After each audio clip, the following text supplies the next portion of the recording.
Исәнмесез, ТМВда адымнар вакыты студияда Сәрия Хабибуллина. Алдағы ярты сәгатьтә безнең тапшыруда. Беренче тапкыр Дәүләт Думасына депутатлар өчен 3 көн дәвамында тавыш бирәбез. Татарстан халкы кайсы көнне сайлаган? Дөрес сайлау ясар өчен, дөрес кешеләрне сайлар өчен шуңа күрә мин беренче булып килдем. Бүген кызыл зонада ятучыларның күбесе коронавирусның барлыгына ышанмаучылар, ышанмаган идем, безнең әлегер һәм вакцина ясатмаучылар. Ни өчен 4нче дулкын беренчесеннән дә ныграк куркыта? Яшьләрдә авырта бар һәм авыр формада. Татарча әлмә такталардагы хаталар белән көрәш яңа яссылыкка чыга. Җитәкченең намусына ышаныргамы, әллә кануннарны яңадан язаргамы? Татар теленә шулай мыскыллы карашны түзеп торырга тиеш түгел, әлбәттә. Китүчеләр һәм кайтучылар ни өчен авыл яшьләренең күбесе шәһәргә ашкына? Кичкенәдән шундый шәһәрдә театрга баракмалай. Кемнәр шәһәрне ташлап туган җирендә тормаша? Монда рәхәт, иркен, саф һава.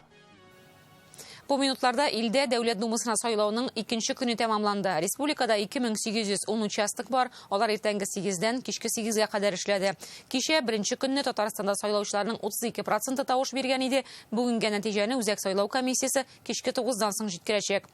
Быел беренче тапкыр Думага сайлау 3 көн бара һәм ул пандемия шартларында уза. Тарихка шушы үзенчәлекләре белән кирип калачак. Шушы шартларда тавыш бирү ничек оештырылган? Бүгенге авыл активракмы, шәһәрме? Гөлназ Сайфетдинова репортажы. Бүген иртән социалисtik хезмәт герое Илдус Мастюков өендә тавыш бирде. 93 яшьлек ветеранга участокка бару кыен инде. Аның исеме бөтен дөньяга таныш. Илдус Мастюков уйлап тапкан радиолокация танып белү системасы илебезнең иң зур казанышларының берсе санала. Бүген дә ул гражданлык бурычын үтәми булдыра алмый. Киләчәккә өмет бар, шуңа күрә сайлыйса килә. Участокларда исә кичә эшкә барышлый сайлаучылар күп булса, бүген ял көне булгач халык шулай ук актив. Барыбер безнең киләчәгебез безнең кулларда.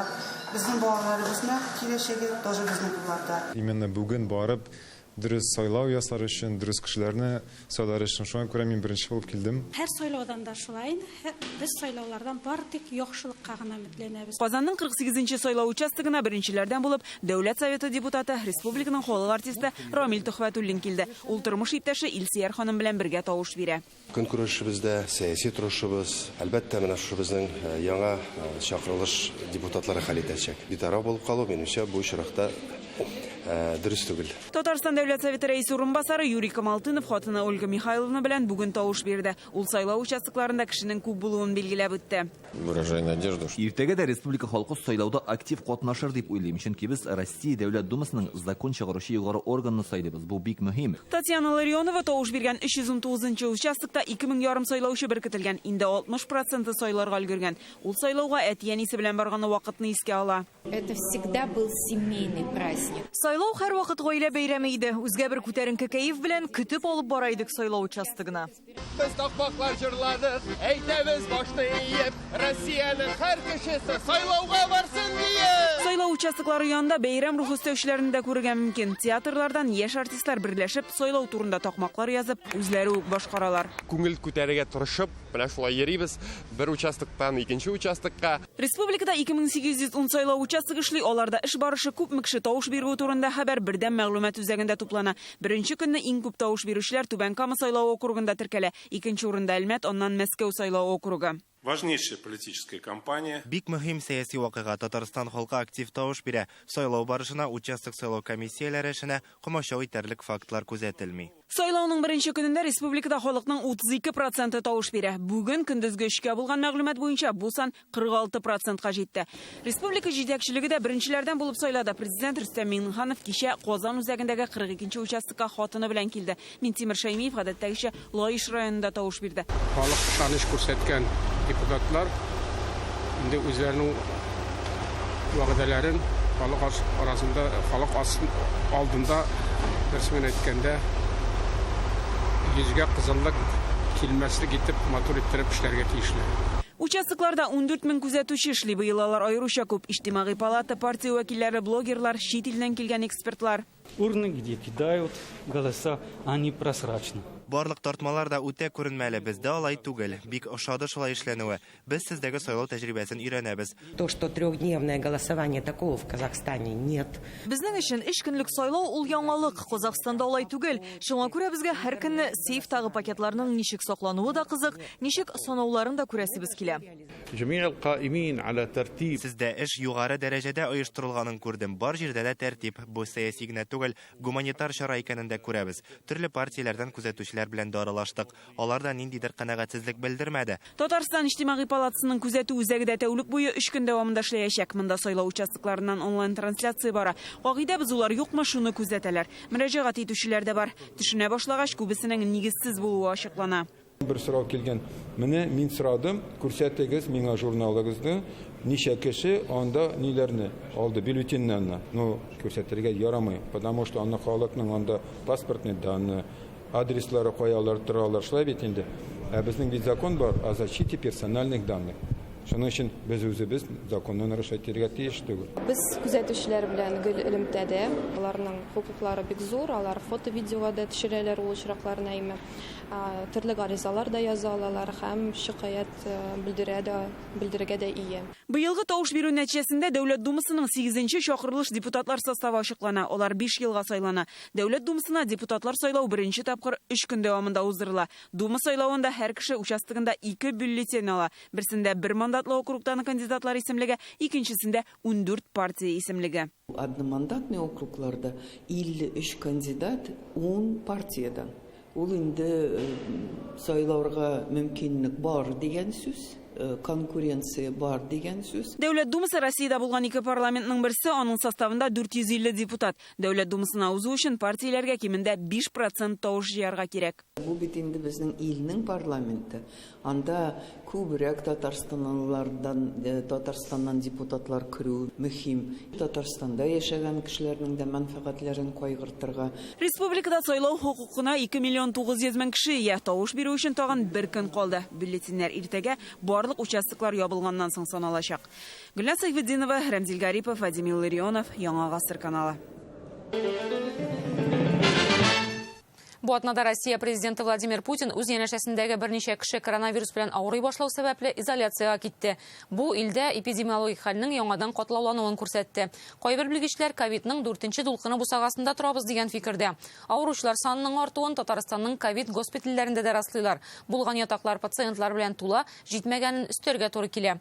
Август уртасыннан бүгенгә кадәр коронавирусны Россиядә 572 мең кеше йоктырган. Бу бер айга ярты миллионнан артык кеше дигән сүз. Атна башында Ярчаллы мэры Наил Мәхдиев шәһәрдә ковид белән авыручыларның 95% прививка ясатмаучылар дип белдерде. Монда авыру йоктыручыларның күбесе яшьләр һәм алар арасында катлаулы очраклар арта. Үзеңне ничек сакларга соң? Бу хакта Рания Абдрахманова. Ярчаллының 5нче хастаханәсе. Алар һаманда ковид госпитале буларак эшли. Соңгы тапкыр июньдә ачылдылар. Юктан түгел, шәһәрдә коронавирусның 3нче дулкыны аеруча көчле иде диләр. Госпитальдәге 8 бүлектә бүген 400-гә якын кеше ята. Бүгенге көндә безнең хастаханәбез 380 кешегә ачылган. Без 26 июньдә 3нче тапкыр ачылдык. 3нче дулкын дип әйтик. Бүгенге көндә безнең хастаханәдә 371 кеше ята. Күбрәк тә булганы бар. Авырулар бик күп. Сакланып та йөрергә тырышамын. Флюрә Мансурова Ярчаллыга кызларына Актаныштан килгән булам. Кунакта чакта хәле начарлана. Балалары хастаханәгә алып килә. Компьютер томографиясе үпкәләрнең 44%ка ялкынсынганын күрсәтә. Температурам 37ләрдән артып китте инде. Температура булды. Тамагым авыртты. Хәлсезлек булды инде. Табибларның авыручы кешеләр арасында яшьләрнең күбәюе борчый. Гайнановалар госпитальдә гаилә белән ята. Башта әнисе авырый башлаган, аннары кызы. Берсенә 48, икенчесенә 25 яшь. Ничек электрдегез һәм ничек килеп? Менә үзем дә аптырыйм шул. Ышанмаган идем. Шулай ора, наверное, беркем дә ышанмый торгандыр. Үзеңә эләгер дип. Яшьләр алар бик хәрәкәт, мәҗлесләргә йөриләр, күп аралашалар, эшлиләр. Эш урыннарында менә алар авырый башлыйлар икән. Беренче көннәрне алар эш урыннарына йөриләр. Ярчаллының 5нче шәһәр хастаханәсендәге вакытлыча йыгышлы чирләр госпиталендә 2 реанимация. Аларның һәрберсендә менә шушындый 4 палата урнашкан һәм хәлләре аеруча катлаулы пациентлар өчен 30 урын әзерләнгән. Бүгенгә әлеге урыннарның күбесе буш түгел. 3 кеше ИВЛ, ягъни үпкәләрне ясалма эшләтү аппаратында күпчелек кислород ала. 2 генә пациент гади кислород битлегендә. Процент поражения араларына күп. 60%-тан башлана и үскә менеп китә. Хәлләре авыр инде аларның, потому что процент поражения зур булгач, кешегә һава җитмәй, организмның баш миенә иң беренче вакытны кислород кирәк. Шуңа күрә алар бик авыр хәлдә. Беренче дулкын вакытында авыруларның уртача яше 50-60 булса, хәзер 40 ди табиблар. Сәбәбен прививка ясатмауда күрәләр. Бүген әлеге реанимациядә вакцина ясатканнан соң ятучылар берәү дә юк. Полностью үткән прививканы икесендә генә үткәннәр. Реанимация эләкмиләр. Хәзер ковидның башка чирләргә йогынтысы көчәйгән. Хроник авырулар кискенләшә ди табиблар. Ковид үзе дә тизрәк зыян сала. 2 көн эчендә үпкәләрнең ялкынсынуы 15%-тан 50-гә җитәргә мөмкин. Ковид чиры бик әшәке килде безгә бу елны. Потому что раз карамы яшькә кешенең, но и симптомлары да бик үзгәрде. Һәрбер кешеләрнең бар үзләренең хронические заболеваниялар. Ни өчен Яршалыда авыручылар шулай артасың? Кайбер көннәрдә рәсми күрсәткечләр Казандагы авыручылар санына якынлаша. Халык саны буенча автокалада 2 тапкыр кимрәк кеше яши. Алар куркынычсызлык таләпләрен үтиме? Битлек киеп йөриме? Чистоклар да ашагы инде нәрсә бар, бөтенсендә тырыштым. Кешеләр тыңламыйлар. Алар основном маскасыз йөри. Кеше аңламый, һаман җыела, чиратта тора, якын тора берсе-берсенә. Элементарный дистанция соблюдать ми. Вакциналаштыру вирусны җиңүнең иң нәтиҗәле юлы ди белгечләр. Бүген Яршалыда 125 мең кеше прививка ясаткан. Иң актив чор җәй була. Хәзер көненә 500 кеше ясата. В прошлом году я очень тяжело переболела. Былтыр ковид белән бик авырдым, госпитальдә ятып чыктым. Шуңа үземне һәм якыннарымны саклар өчен прививка ясаттым. Решила привиться, Мин бит олы авырысым килмәй, ә булай авырсам да җиңел узачак. Татарстанда прививка ясатучылар 1 миллион 50 мең кешегә җитте. Бу коллектив иммунитет өчен кирәк булган санның 35% гына әле. Беренче дулкын белән өченче дулкында авыручылар нәрсәләре белән аерыла? Беренчедән кирәк әйтергә вирус үзгәрде. Менә күп лилияр мутациялар турында. Менә һәрбер яңа дулкын ул бәйләнешле яңа мутация белән. Авыруның билгеләре башкамы, организмга тәэсиреме? Дельта штаммы ул агрессивнерәк булды. Вирус көчәйде. Һәм на беренче, икенче дулкынында күбрәк өлкән яшьтә кешеләр авыртадыры бар. Хәзер без күрәбез урта яшьтәге кешеләр, яшьләр дә авырталар. Һәм авыр формада авырталар. Прививка турында да сораулар күп. Әйтегезче, вакцина кешенең организмын коронавирустан ничек саклый? Вакцина ясаган кешеләр алар азрак сирәгрәк авырталар. Тулысынча вакцина ковидтан сакланмый. Ләкин әйтергә кирәк, вакцина ясаган кешеләр алар җиңелрәк чирны кичерәләр, авыр формалар сирәгрәк ишри. Бу атнада Россиядә ковидның 4нче дулкыны турында сөйли башладылар. Илдә көн сайын 800-гә якын кеше коронавирустан үлә. Бу атнада гына Татарстанда ковидтан үлүчеләр саны 8. Гомумән пандемия башланганнан бирле республикада 712 кеше үлгән. Бу бер зур авыл кадәр дигән сүз. Яршалыдан Рания Абдрахманова, Марат Зайдуллин, Яңа гасыр каналы. Тапшыруны дәвам итәбез. Без бу атнада Татарстан шәһәр районнарындагы элмә такталарда татар телендәге язуларда хаталарның никадәр күп булуын күрдек. Ягъни бу проблеманың зурлыгын һәм тирәнлеген. Моны безгә Татарстан президенты каршындагы татар телен саклау һәм үстерү комиссиясе тәкъдиме белән уздырылган бәйге күрсәтте. 3300 хаталы язу табылган. Алар дәүләт оешмалары такталарында да, шәхси оешмаларда да бар. Аларга карасан телгә битарафлыкның иң югары дәрәҗәсен күрергә мөмкин. Бармы? Барга эшләнгән. Дәүләт оешмаларына әле азмы күпме тәэсир ясап булса, шәхси бизнеска йогынты ясарлык хукукый нигез юк диләр урыннарда. Дәүләт телләре турында закон була торып, без нигә телле телсез соң? Фәрүзә Мәҗитова бу мәсьәләгә ачыклык кертергә тырышты. Хаталар буенча эшнең нәтиҗәсе бар. Берәй-берне кабат-кабат күрсәткәч, сөйләгәч, күрәсең, ишеткәннәр. Шушы урында әлеге элмә такта 3 ел буена хаталы килеш эленеп торган иде. Бүген ни күрик, төзәткәннәр. Шәһәр сүзе дөп-дөрес итеп татарча язылган. Бу тактадагы хатага без моннан 3 ел элек юлыккан идек. Сюжет та чыкты, әмма аны төзәтергә берәүнең дә кулы җитмәде. Әллә кулы, әллә теләге. Кабат быелның июнендә күрсәттек. Әлеге репортаж эфирга чыкканнан соң бу мәсьәләне хөкүмәтнең дәүләт телләре турындагы законның үтәлешенә багышланган комиссиядә күтәрәләр. Юл хуҗалыгы министрлыгыннан төзәтүне таләп итәләр. Менә көз башына эш эшләнгән.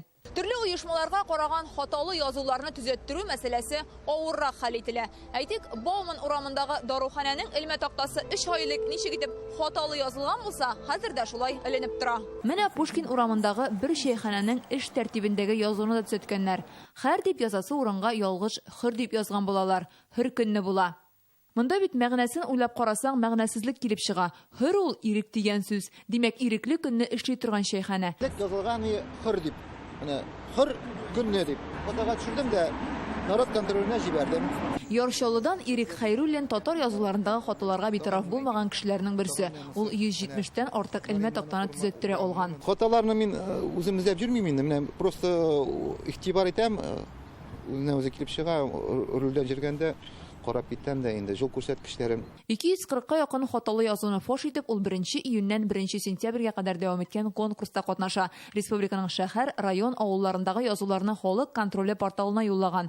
56 кеше 3317 хата тапкан. Күрсәң, исең китәрлек язулар республиканың төрле шәһәрләрендә йөзләгән булып чыкты. Булары тарихи шәһәребез Алабугада. Язучы Шиһабетдин Марҗани урамы бит инде ул рус телендә дә Марҗани ул татар телендә дә Марҗани. Тази Гыйззәт.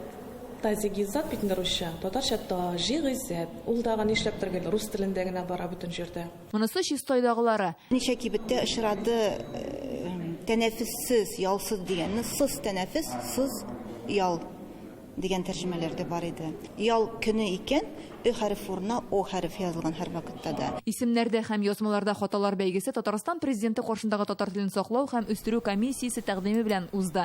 7 ай барды һәм татар телен кимсетүче бу хаталарга карата җәмгыятьнең игътибарын җәлеп итә алды. Күзгә чалына бит. Без күрә торып үзебез татар егетләре, кызлары булып, татар теленә шулай мыскыллы карашны түзеп торырга тиеш түгел әлбәттә. Хаталы язулар турында белешмәләр халык контроле порталына конкурска кадәр дә килгән була. Соңгы 7 айда аларның саны 5-6 тапкыр арткан. Районнар буенча оешмаларга без аны тапшырабыз. И анда куялар бер ай эчендәме, бер көн эчендәме, бер ел эчендәме аны төзергә тиешләр. Казанда бу эш алай ук тиз башкарыла дип әйтеп булмый. Бүген 300-гә якын хатаны төзәтү буенча эшлиләр. Әни өчен татар башкаласындагы урам язуларында адым сайын хата. Бу сорау белән башкарма комитетка мөрәҗәгать иттек. Татарстан Республикасының дәүләт телләре һәм Татарстан Республикасының башка телләр турындагы канунда менә афиша, элмә такталары, белдерүләр монда инде ике телне тигез куллану турында басым ясалмаган, ассызыкламый. Дәүләт телләрендә диелгән. Ике телдә дип ассызыкламагач инде канунда шуңа менә шундый проблема. Бу сөйләшүдән соң Татарстанның дәүләт телләре турындагы канунны кабат ачып укыдык. Анда булай дип язылган. Татарстан Республикасында географик атамалар һәм язмалар, топографик билгеләмәләр һәм юл күрсәткечләре татар һәм рус телләрендә, шулай ук җирле халык мәнфәгатьләрен исәпкә алып, башка телләрдә эшләнә. Закон кабул ителә, закон кабул ителгәннән соң Әрбетәле законны гамәлгә ашу буенча хөкүмәт актлары булырга тиеш, норматив актлары булырга тиеш, җирле үзидарәнең актлары булырга тиеш. Шулардан башка закон ул үзегенә эшләп китә алмый. Безнең законда язылган элмә такталар, географик атамалар ике телдә язырга тиеш дип. Шул җитмимени. Билгеле, аны шәрехләп бирү кирәктер. Ансы инде җирле үзидарәнең үз эше. Телләр турындагы канунда атамаларны, юл билгеләрен дөрес язу өчен башкарма хакимият органнары җаваплы диелгән. Ә менә кибет, кафе, рестораннардагы элмә такталарны ике телдә язу аларның җитәкчеләре җаваплылыгында диелә. Казанны ике телле итү өчен намус кына җитми ахрысы, кануннар кирәк. Шәһәр думасына хат яздык. Менә шушы алар инде үз чиратында дәүләт советына мөрәҗәгать итәчәкләр. Канун булса, үзгәрешләр кертсә, без моны бик тиз хәл итәчәкбез. Һәм инде беркем дә бу очракта бернинди дә каршы сүз әйтә алмаячак. Әлегә Казан башкарма комитетында элмә такталарның дөрес язылышын тәэмин итә торган бүлектә тәрҗемәчеләр дә юк. Алар һәр районда булса, хаталар бәлки гомумән китмәс иде. Комиссия бүген шул юнәлештә эш башларга җыена. Үзебезнең комиссия, фәннәр академиясендә берлектә менә әле шундый өстәмә методик материаллар да әзерләргә кирәк булачак. Бәлки кем белә, муниципаль хакимияттә эшләүче җаваплы белгечләрне бер кат шушы курсларда укытып өйрәтеп алуда кирәк булыр дип уйлыйм. Дөрес язу телне кадерләү билгесе, хата җибәрү, телгә тап төшерү. Әлегә Казанда андый таплы урыннар байтак. Менә башкаланың нәкъ үзәгендә татар композиторы Фасил Әхмәтовкә истәлек тактасы. Исемендә дә хата, язуларында да үй хәрефе урынына утыра. Бүген урамдагы хаталарны җыеп, ничек хата җибәрмәскә дигән китап чыгарырдык. Фәрүзә Мәҗитова, Рәмзил Гарипов, Алмаз Зиядинов, Яңа гасыр каналы. Узып баручы аднаның безнең репортажларга кермәгән, әмма игътибарга лаек кайчакта гаҗәеп яңалыкларын Данил Сәфаров күзәтеп бара. Кадакны карыйк.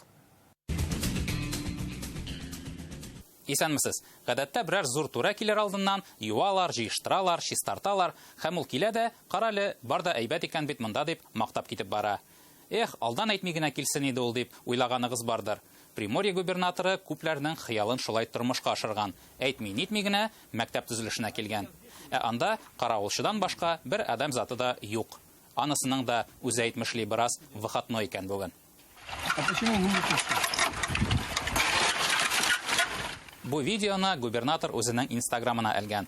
Картина «Не ждали» дип атаган уланы. Шунда берәү ситуацияны каравылчы күзлегеннән шамаларга тырыша. Утырасың шулай каравылда, салгалыйсың бераз, выходной ич. Һәм шунда синең яныңа губернатор килеп керә. Монда бит белая горячка дип та кабул итәргә мөмкин иде. Белая горячка? Да, белый, горячий, совсем белый. Әллә сөйләшкәннәрме, нәкъ шундый ук хәл Байкал арты краенда да килеп чыккан. Губернатор әйтми-нитми генә бер автобус тукталышына килеп баса. Транспорт җүнле рәтле йөрми дип бер кыз язган булган икән аңар. Чыннан да губернатор кичке 10-га кадәр салкында борын ишетеп автобус көтә. Әмма тегесе килми. Соңгы тукталыш була бу. Конечная. Видим, что простояли здесь, что маршрутки не ходят. Бу губернаторны рәнҗетмәгезсез. Ул бу була калса, елап та җибәрергә мөмкин ул. Андый хәлләр инде булгалады, кадакта да күрсәттек. Мы можем всем помочь.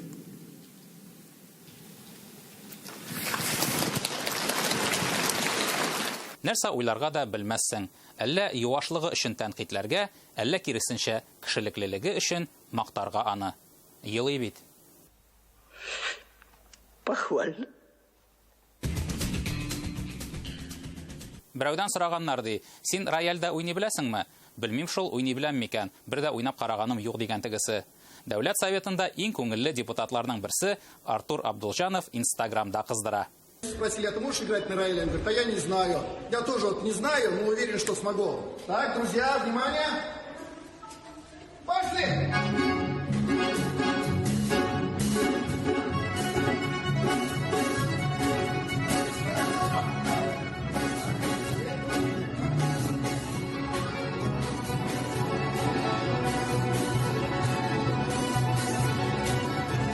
Ельциннан ким булмаган бу.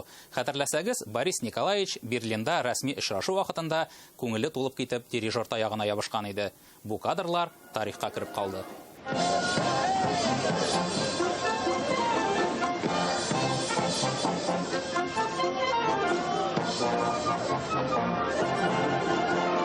Иң кызыгы, бу видеода да, теге видеода да музыкантлар бик шәп уйный. Карап-карап торам да уйлап куям. Әллә Ельцин белән Абдулжанов бик оста дирижерлар, әллә дирижерлык бик җиңел эш. Бу атнада Казанда Россия күләмендә уздырылган «Кайтам» дип аталган форум тәмамланды. Ул авыл хуҗалыгы белән бәйле уку йортлары студентларын диплом алгач авылга кайтаруга багышланган иде. Бу проектның барлыкка килүе юктан түгел. Илдә авылларда яшәүчеләр саны кискен кими. Нәтиҗәдә эшче куллар, белемле белгечләр җитми. Кайбер мәгълүмат буенча республика авылларында яшәүчеләрнең саны ел саен якынча 3000-га азая. Бу урбанизациянең бер чагылышы. Татарстанның авыл хуҗалыгы өлкәсенә дә бүген 500-дән артык белгеч кирәк. Агроном, мал табибы, зоотехниклар. Авылдан китүчеләр, авылга кайтучылар бар бүген. Без хәзер күрсәтәчәк герой үз тормышын авыл белән бәйле яшәгән Казанга килгәч үк аңлый. Энекәше кебек авылга кул булгарга теләми. Илгиз Шәкүров Ачар районындагы Сеҗе авылына яшь фермер Айзат Сәләхов янына юл тотты. Алар әтисе белән ат үрчетәләр. Авыл халкы өчен өстәмә эш урыннары булдырганнар. Бер көнне мин авылга кайтам дигән егетнең тормыш фәлсәфәсе хакында безнең алдагы репортаж. Без килгәндә дә ул атлары янында иде. Айзат Сәләхов Арча районының иң яшь фермерларының берсе. Казанның аграр университетын тәмамлаган да туган ягына кайтып крестьян фермер хуҗалыгы ачкан. Кичкенәдән бездә башта бабайда авылда була иде инде. Аннан бабай ылагайгач Арчага үзебезгә игәп кайттык атны. Шәһәр эчендә кыен булды да аларны йөртергә. Монда килеп конюшня тезергә уйладык әти белән. Менә шулай итеп башлап җибәрдек инде 4 таттан. Сәләхов крестьян фермер хуҗалыгы Сежи авылы янында, тау башында урнашкан. Хәзер биредә 117 баш ат исәпләнә. Тукымнары да төрле: рус, инглиз, сотлы, шайыр да бар.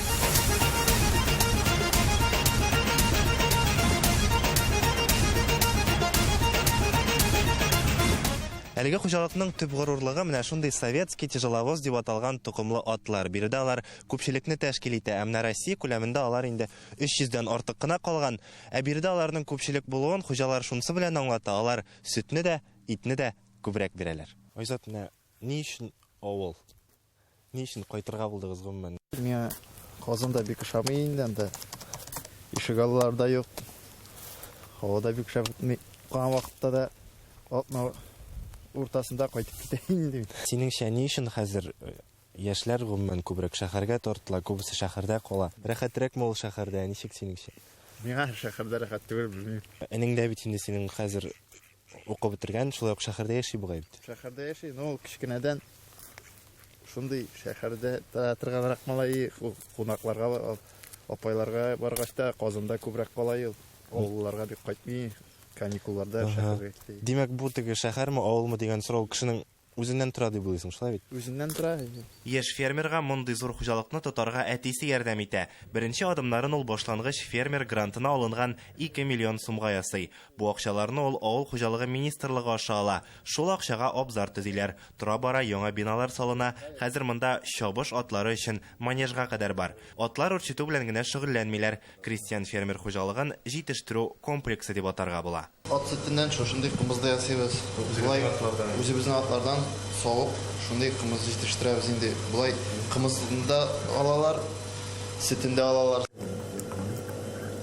Кымыз ясый башлауларына 6 ел булган. Соңгы арада бу эчемлеккә ихтыяҗ бермә-бер артты ди Айзат. Коронавирус чорында авыртып чыккан кешеләр килеп кайтып кымыз алалар инде. Үпкәләрне чистартып бетергән врачлар шулай эшергә кушалар икән. Бүген пол копченый ясап яталар.